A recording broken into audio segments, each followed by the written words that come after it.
नमस्कार, मी श्रद्धा टपाल. टिडवा न्यूज मध्ये आपलं हार्दिक स्वागत. चला पाहूयात आजच्या काही ठळक घडामोडी. जानकी विद्यालयात वार्षिक स्नेह संमेलन संपन्न. नानाजीभाई ठक्कर व विश्वासराव आरोटे प्रमुख पाहुणे.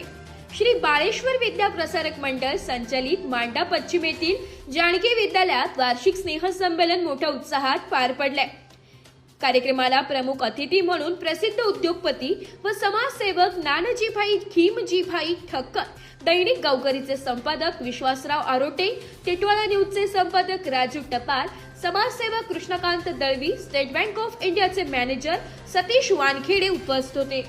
यावेळी जानकी विद्यालयात मार्च 2025 मध्ये 10वीच्या परीक्षेत प्रथम क्रमांक मिळवलेल्या भक्ती प्रदीप पवार, द्वितीय क्रमांक मिळवलेल्या वेदांत अनंता पाटील आणि तृतीय क्रमांक मिळवलेल्या ईश्वरी दादाजी जगताप आणि चतुर्थ क्रमांक मिळवलेल्या राजश्री बाळू दिंधळे या विद्यार्थ्यांचा रोख रक्कम देऊन सन्मान करण्यात आला.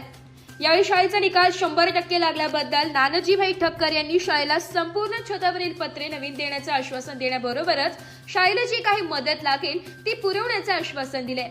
गरीब गरजू विद्यार्थ्यांना जी शैक्षणिक मदत लागेल किंवा त्यांच्या पालकांना जी आरोग्य सेवा लागेल त्यासाठी एकही रुपया न घेता आपण सहकार्य करू असे सांगितले.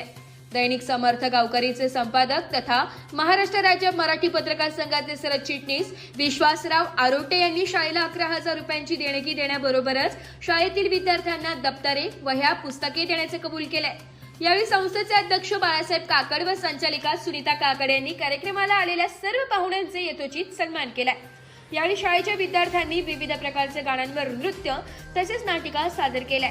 शाळेचे मुख्याध्यापक व सर्व शिक्षक वृंद यांनी कार्यक्रमाच्या यशस्वीतेसाठी खूपच मेहनत घेतली आहे. जय भगवान. आदरणीय डॉक्टर विश्वासराव जी, आदरणीय हमारे लोकल पत्रकार राजेश भाई, दर्ले काका, प्रिन्सिपाल काकड साहेब, आमची ओरी मॅडम, त्याचप्रमाणे सर्व पालक, विद्यार्थी मित्र, खरोखर मी ते ताईंनी मला सांगितलं 3री वेळा तुम्ही आला इथे. मला 2री वेळा आलो होतो तेव्हा मी सांगून गेलो होतो की 100% रिझल्ट आला तर माझ्याकडे यायचं नाही यायचं. आणि देवाची कृपाने यावर्षी 100% आला. आणि आल्याबरोबर ते पत्रे बघितले, पत्रे बदलून टाका. मी तो आपल्याला पत्रे लवकर बदलायचे, कारण पावसात पण त्रास पडतो आणि उन्हाळ्याला पण त्रास पडतो. आणि ते काय उपकार करत नाही आपण, कारण हे मुले देवाचे रूप आहे.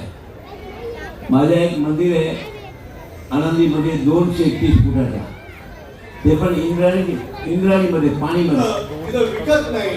म्हणून टिटवाळा भागामध्ये या ठिकाणी या संस्थेने हजारो लाखो विद्यार्थी 1993 सालापासून आजपर्यंत घडवले.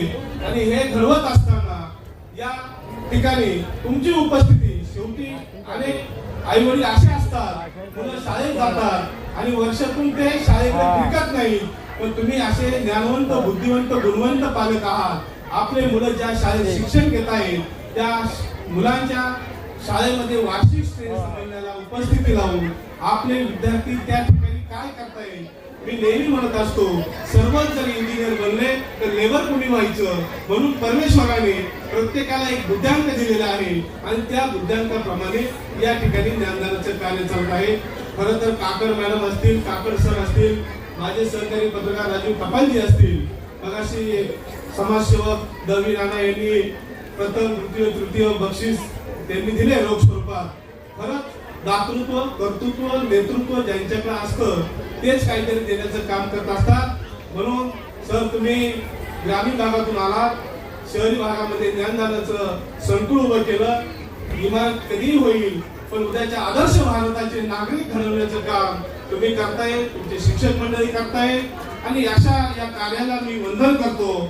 मी माझ्या महाराष्ट्र राज्य पत्रकार संघाच्या वतीने, मी माझ्या गावकरी समूहाच्या वतीने तुम्हाला शुभेच्छा देतो. आणि या आता जरी त्यांनी तुम्हाला बक्षीस त्याची रक्कम दिली असेल, मी आमच्या शेखच्या वतीने या ठिकाणी सांगतो, शेखनी सांगितलं होतं, शेख 15 वर्षापूर्वी इथे आले होते, त्यावेळेस शेखनी सांगितलं होतं ज्यावेळेस शाळेचा निकाल तुमचा 100% लागेल त्यावेळेस मी 11,000 रुपये नक्की देईन. पण मी या ठिकाणी सांगतो, तुम्ही 100% निकाल लावला 11,000 रुपये देण्याची जबाबदारी माझी. मी ते 11,000 रुपये तुम्हाला देईल, पण तुम्ही ते 11,000 रुपये दरवर्षी येणाऱ्या प्रथम विद्यार्थ्याला त्याच्यातली येणारी व्याजाची रक्कम त्याला बक्षीस रूपी देत जा. कारण शेवटी पैसे किती येतील पैशाला महत्व नाही, पण या शाळेमध्ये गरीब जेवढे विद्यार्थी असतील त्या गरीब विद्यार्थ्यांची यादी मला द्या. त्या विद्यार्थ्यांना देखील आम्ही शालेय दप्तर असेल, वह्या असेल, जे शालेय साहित्य आम्ही द्यायचं ते नक्की देऊ. कारण या ठिकाणी असणारे सर्व गोरगरिबाचे विद्यार्थी आहात. कारण आम्ही देखील शेतकऱ्याचे मुलं, आम्ही शिकत असताना आम्हाला देखील कोणतरी दातृत्व कर्तृत्व काहीतरी दिलं, म्हणून आज आम्ही देखील राज्य पातळीवर काम करतो. आणि आम्ही पत्रकारिता क्षेत्रामध्ये काम करत असताना आम्ही देण्याचं काम करतो, आम्ही घेण्याचं काम करणारे पत्रकार नव्हे. म्हणून अतिशय आनंद वाटला या तर या होत्या आजच्या काही ठळक घडामोडी. उद्या पुन्हा भेटू याच ठिकाणी. धन्यवाद.